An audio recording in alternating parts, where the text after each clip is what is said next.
en attendant, mon but c'est donc de la démarrer. On verra ça d'ici la prochaine vidéo là-dessus. Ils ont vraiment bien aimé cette vidéo. Bon, allons voir cette voiture d'ailleurs. Elle est vraiment sympa, c'est vrai ça. Et ce serait encore mieux si elle pouvait démarrer. What the fuck? Ça a démarré. Ah wow. Wow, qu'est-ce qui s'est passé? Ça s'est vraiment passé ou c'était dans ma tête ça? Attends. Hein? Bon, je vais aller travailler. La mise au point, Hello les fam, j'espère que vous allez bien. Aujourd'hui on se retrouve pour une nouvelle vidéo. Allez c'est parti. La dernière fois on avait donc récupéré une Rover 100 bleu Kingfisher Blue donné par un abonné et c'était vraiment fire. On a kiffé cette vidéo. D'ailleurs merci parce que vous avez été beaucoup à réagir dessus. Je crois que c'est l'une de mes vidéos qui remontait le classement. Un petit rafraîchissement de la mémoire parce que là cette vidéo elle a dû sortir 2 semaines après. En principe si j'ai suivi mon planning, ça fait donc 4 ans que cette voiture n'a pas tourné. Ça fait 4 ans que la voiture restait dans un garage à ne pas bouger et donc où ses pneus se sont techniquement dégonflés aussi qui nous ont causé pas mal de soucis. Bref, retour à la vidéo si vous ne savez pas de quoi je parle. Donc, mais surtout, point fort sur cette voiture, la carrosserie dans la plupart de ces endroits était plutôt en bonne intégrité, tu vois. Intérieur, pareil, assez propre et surtout le moteur. Non, en fait, c'était juste un moteur de 1,1 litre, c'est tout. C'est pas grand chose, 1 litre, c'est 60 chevaux max. D'accord, le plus gros avantage, c'est le moteur, mais aussi le plus gros inconvénient. Parce que il manquait l'alternateur. L'alternateur qui nous permet de faire tourner le moteur, de faire rouler la voiture. En gros. De toute façon, je vous explique à la fin de cette vidéo comment un alternateur fonctionne. Petite pause, je vais vous chèvre un peu là. Merci encore à vous pour le partage des vidéos. Votre implication sur la chaîne, toujours. Obligé de le dire parce que voilà, vous êtes le sang. Si vous n'êtes pas là, je ne suis pas là. Et ça ne sert à rien d'être sur YouTube. Là, aujourd'hui, j'ai vraiment besoin de vous pour faire ça à fond. Genre le partage, like des vidéos et tout. Parce que là... il y a plein de projets qui arrivent. J'ai remarqué que certains d'entre vous, en plus, me conseillent de contacter certains youtubeurs. Et ben, les gars, si vous en connaissez, ou si tout simplement vous me conseillez de contacter un youtubeur qui est assez ouvert au collab, tout ça, dites-le moi, c'est genre méga important. Je vais le répéter, pour que vous ne fassiez pas avance rapide sur la vidéo. C'est très important que vous me conseillez vraiment des youtubeurs qui seraient ouverts à des collabs. Donc voilà, merci encore à vous, c'est super important pour moi, parce que la chaîne YouTube, bah, elle est importante pour moi. Donc revenons sur la voiture bleue. On ne pouvait pas trop s'avancer sans savoir si la voiture démarrait. Donc vraiment la chose à savoir si aujourd'hui elle va démarrer dans cette vidéo. Donc je pense que je vous en ai assez parlé. Maintenant, passons à la vidéo. Et c'est parti. Allez, ça y est, plus d'excuses, il fait beau aujourd'hui. C'est le moment de s'occuper de l'alternateur de la Rover. On a pris les caméras, on est un peu débordé. Hein. Donc voilà, il n'y a plus qu'à faire ça. De toute façon, c'est juste quelques boulons à ajouter. Enfin juste... Attention, hein, je connais les justes. Quelques boulons à ajouter et ensuite, il faudra donc mettre la courroie. Donc là, j'ai la caméra. Mais ce sera pas trop sous forme de tuto les gars parce que on aura un peu les mains dans le combi quoi. De toute façon je pense que s'il y a besoin je vous ferai une vidéo sur ce que c'est un alternateur. Mais aujourd'hui c'est un vlog. Donc un vlog on ne mélange pas tout. Allez c'est parti. L'alternateur va se trouver ici, là où il y a un trou, là où il manque des trucs, là, entre les deux. Donc j'ai toutes les vis, en principe, qu'il me faut pour pouvoir l'installer. Une fois qu'il sera installé à cet endroit, et ben la courroie va aller derrière là-bas. Vous le voyez pas, désolé, c'est assez loin, c'est sombre. Je trouve, j'ai pas de moyen pour faire passer la caméra, désolé. Elle sera attachée à la poulie de Villebrequin. Bonjour tout le monde. Il faudra l'attendre à un certain moment. C'est ce qu'on va donc faire. Il faudra tirer l'alternateur pour que la courroie soit assez tendue. Sinon on va avoir des gros bruits qui font... C'est ce bruit là, donc ce qu'on va éviter et ça y est c'est parti là. On va chercher l'alternateur, on va chercher les outils.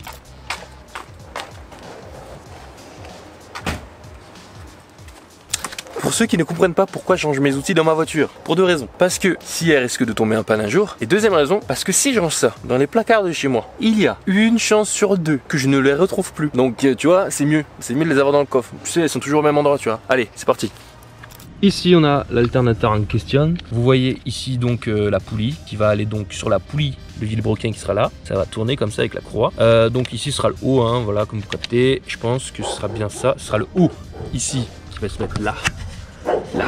Donc voilà, ici on aura cette plaque qui se mettra là. Donc comme ça pourra permettre à l'alternateur de sortir ou de rentrer pour pouvoir tendre assez la courroie. Bien sûr, je ne vais pas manquer de vous expliquer les connecteurs qui sont derrière. Très sale celui-là d'ailleurs. On en a 2. On a celui-là et celui-là. Ici écrit B+.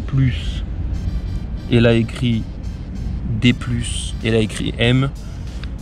Non, W pardon. B+, généralement c'est le plus. Vu qu'il y a 2 fils de toute façon sur la voiture, j'ai pas à chercher longtemps. Le plus gros il sera là, le plus petit sera là. Allez, c'est parti.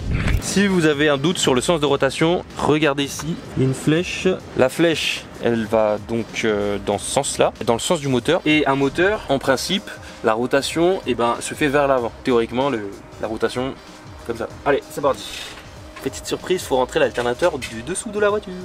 Alors ça va être très drôle parce que l'alternateur ne peut pas passer, comme vous pouvez le voir, j'essaye. Mais bon, on va essayer de le faire passer par le dessous.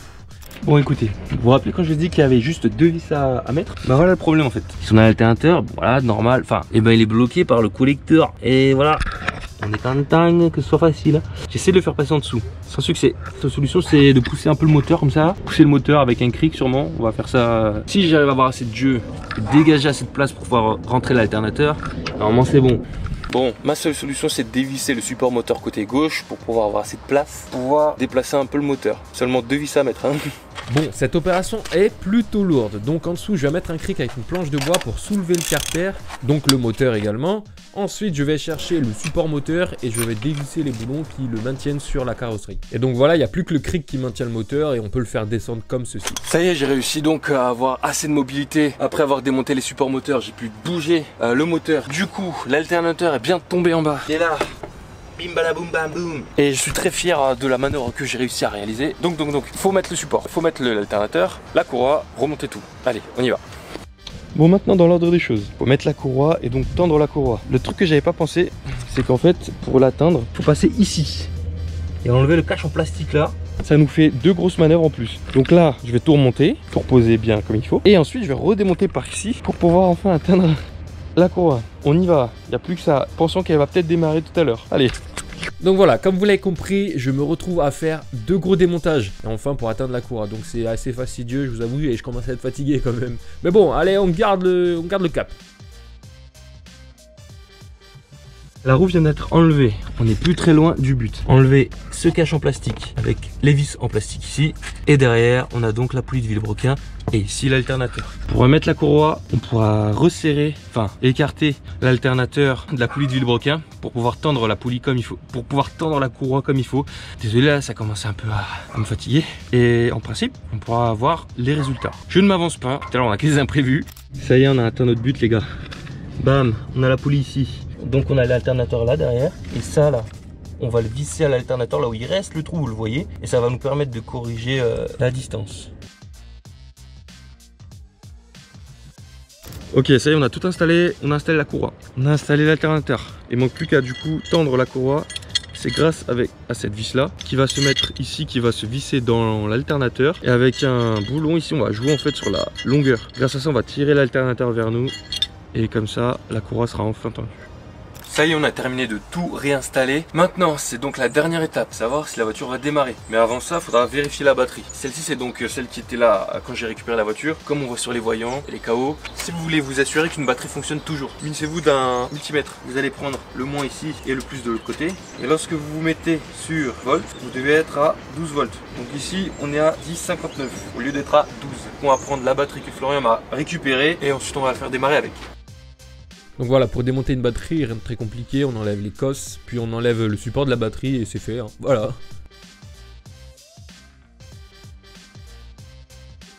Et donc je teste la batterie qu'on m'a passée, et il faut qu'elle soit un peu plus de 12 volts, et là, en l'occurrence, c'est bon. Ok, donc ça y est, je vais m'apprêter à démarrer la voiture. Quelques points à retenir avant de démarrer une voiture qui n'a pas roulé depuis genre 4 ans comme là. Ce qu'il faut faire, c'est qu'il faut d'abord changer les filtres. Filtre à air, filtre à essence. Les filtres à essence parce que s'il y a eu des dépôts qui ont pu se former pendant la stagnation, et ben ça peut un peu encrasser les injecteurs quoi. Donc filtre à air normal aussi parce que ça encrassement et du coup il n'y aura pas assez d'air pour que ça respire et que ça démarre. La batterie, vérifier qu'elle soit chargée et qu'elle soit encore bonne. Bien sûr les bougies, voilà, triangle de feu, il faut les 3. Ça vous donnera les meilleures chances de faire démarrer la voiture. Et surtout, avant de la faire tourner, c'est faire une vidange. Parce que l'huile, pareil, qui a stagné, a dû vraiment se détériorer à l'intérieur. Et ça va pas être ouf si vous faites tourner le moteur trop longtemps. Donc là, voilà, c'est juste pour voir si ça démarre. On va voir ce que ça donne. On va voir maintenant. Ok, on s'apprête donc à démarrer. Hop là. On met la clé sur le contact. On a les voyants, on a la pompe à essence qui s'actionne. Bon, ça va peut-être pas démarrer tout de suite, faudra pas être surpris.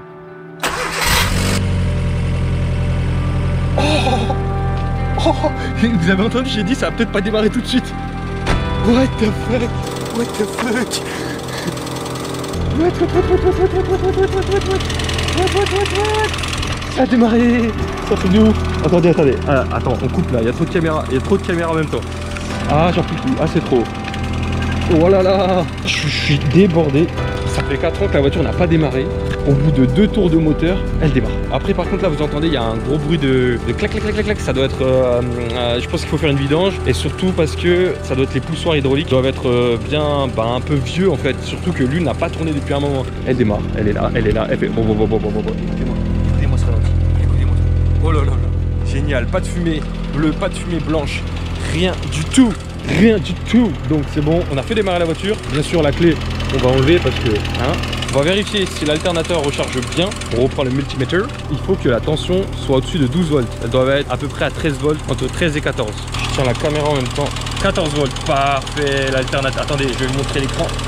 14 volts, c'est parfait. On est parti là. Allez, c'est parti. Ok, donc ça y est, ça fait peut-être 5 minutes que j'ai démarré la voiture. Le bruit sur les poussoirs hydrauliques ont diminué. Le ralenti s'est stabilisé aussi. Donc en fait, il faut juste, je pense, rafraîchir un peu le moteur. Franchement, c'est la première fois que je vais faire démarrer une voiture comme ça après tant de temps. Bam, d'un coup, deuxième tour de clé. Wouh, tout marche. Ma mère, elle est en train d'essayer tout. Mais oui, elle est en train d'essayer les feux, la radio. Mais tu joues à quoi là? Et voilà, la température elle monte tranquille. Ah, Adeline! Et comme je disais, pas de fumée blanche, pas de fumée bleue, pas de fumée noire, bam, tout est bon, tout est calé. Wouh! Ah, j'en peux plus là. Mais ouais, laisse tranquille, laisse. Ouais. Donc là, il y a peut-être moyen qu'on fasse juste 1-2 allers-retours dans l'impasse et allez quoi, c'est bon. Entre temps, mon père est arrivé, je lui ai expliqué un peu ce qui s'est passé. Donc voilà, pareil, on partage un peu la même joie quoi, c'est cool. Tu verras dans la vidéo, je m'attendais pas à ce qu'elle démarre tout de suite. Allez, ça va hein? L'embrayage il est pas trop vieux et tout. Mais pour l'instant c'est encourageant. Faut faire les retours là. Il faudra faire le 4 en J'en peux plus, la voiture elle démarre quoi. Elle roule là, je suis en train de rouler. Mais il n'y a vraiment pas de frein par contre. Il n'y a vraiment pas de frein, je suis en train de rouler. Eh, c'est un truc de malade. Merci encore à toi abonné secret de m'avoir donné cette voiture. Comment je revis là. Ça fait quoi 3 mois que la grise elle est plus là. Là je conduis une Rover wesh. En plus, franchement, elle a de la puissance. L'embrayage est correct, tout est bon. Limite mieux que la Fiesta. Ah ouais, je suis content. Donc, ce qu'il y a à faire, c'est que faudra faire une vidange. Faudra faire les bougies, sûrement. Regarder, ou en tout cas les vérifier. Les freins, les fluides, etc. Donc, après, elle sera genre opérationnelle en fait. Ouh là là, j'ai pas envie de la. Oh, j'ai pas envie de m'en séparer, c'est un truc de ouf. Ah non, ça commence. C'est incroyable, je suis choqué. I am choqued of what is happening. Et mon père qui veut la garder aussi pour avoir eu une pour lui. C'est très drôle ça. Je vais la garder pour moi, ouais. Juste les bruits des poussoirs hydrauliques. Et encore, je pense qu'après quelques vidanges, ça ira mieux. Et là, la voiture, je la sens bien. Vous savez que c'est important de bien ressentir une voiture en plus. Petit accel. Bon, pas trop de trous à l'accélération. Franchement, ça va. Oh là là là là. Wouh.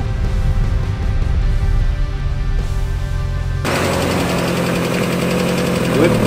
Et donc mon père au volant, bam, maintenant, tu vois, elle est sous la conduite, c'est un truc de ouf. Et t'as vu l'embrayage, il est encore bon, hein. Il est mieux que la Fiesta. Dis aux abonnés que tu voulais garder la voiture. Ouais, je vais bien garder cette voiture. Elle est mignonne, non, quand même. Hein. La température, elle monte pas trop de ouf en plus. Bon, allez, c'est parti. Là, ce qui arrive, c'est légendaire. La première fois que je fais redémarrer une voiture après autant de temps d'immobilisation, je suis comme un ouf. En tout cas, il me semble qu'elle a l'air de vraiment bien se comporter. Par contre, gros problème de freinage, bien sûr qu'on va résoudre par la suite. Pour commencer par une purge du circuit de freinage que vous pourrez retrouver d'ailleurs sur une vidéo que j'ai déjà réalisée. Là-dessus, pas besoin de faire une autre vidéo. Vous l'avez déjà celle-là les gars, elle est gratuite. Je pense que je ne vais jamais assez le répéter. Une chose très importante, il y a des gens qui le savaient avant vous.